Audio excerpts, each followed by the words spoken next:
ilmi namaa dhalata akkaataa fuula isaatii wajjin qaama isaatii wajjin dhalatee addunyaa kanarratti jiru wajjin kan waliin ilaalu ta'a. Subscribe gochuun yaada keessa walitti qabuun gara viidiyoo nu waliin nu faana tura.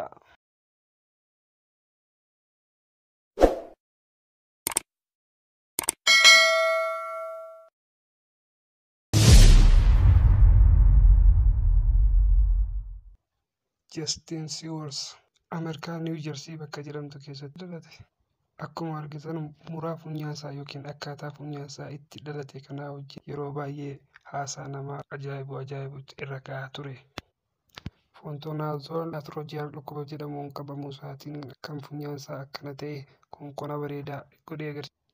Justin dheerinni funyaasaa garaa haadha isaa keessatti utuu hin dhalate maalis ta'u ittiin dhalatus haatiniif abbaan eeyyoo jedhanii fudhatanii akka ijoollee isaaniitti ilaalan yoo guddisanis garuu immoo jechi namaa yeroo baay'ee isa gaddisiisa. Justin sa'aatii sanaa kaasee akka sanatti nafne xiqqoo eega ture booda miidiyaan guddaan dhufee toora Instaagiraamiitiin akkaataa inni itti footoo ka'u gaafateen suuraa kaasee suuraa naaf ka'e jedhee gaafateen. Yeroo awwaalaatiif Justin itti suuraa ka'uun utuu hin toliin fuula suuraa dura dhaabbatee suuraa ka'uuf danda'eera. Akkaataa kaa'insa funyaasaa ilaalchisee yeroo baay'ee namni isa cinqanus Justin ispoonsara ta'uudhaan miidiyaan gurguddaan addunyaa kanaa yeroo baay'ee itti fayyadamuudhaan ispoonsaroonni gurguddaan Justin suuraan isaa tokkoon sun maaddii biddeensaa guddaa taateettiif. Sa'aatii ammaa irratti Jackson Hill Kolleejjii jedhamu keessa argama.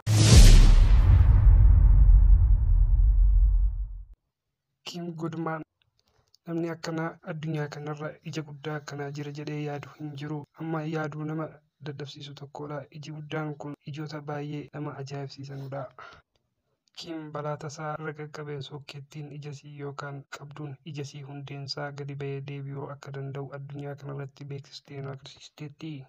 Kanaafuu dandeettii addaa qabduun galmee Giinesii yookaan tapha guddicha addunyaa kanarratti galmeeffame.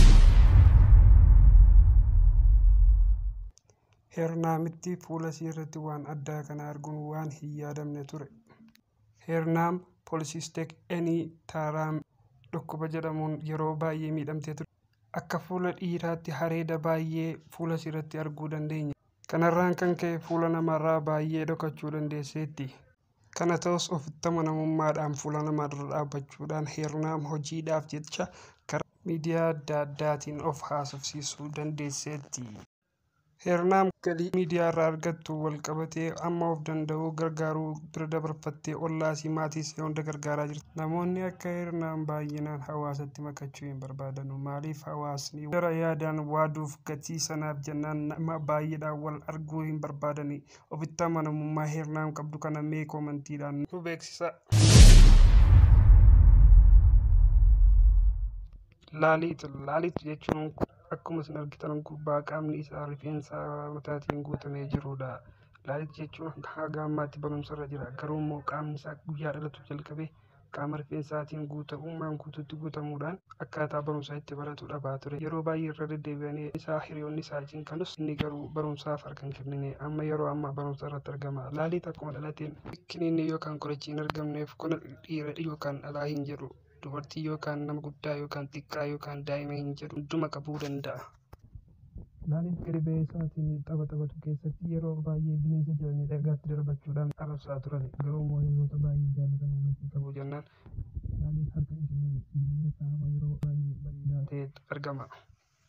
Laaliit gara fuulduraatti yaadni isaa poolisii ta'ee haqqiidhaan biyya isaa bulchuudhaaf gatii ta'e jennaan ittiin gabii isaatiinis maatii isaa bulchuu gatii barbaadu. Isin yaada kana maal jettanii mee ilaalaa koomentii irratti nu barreessaa.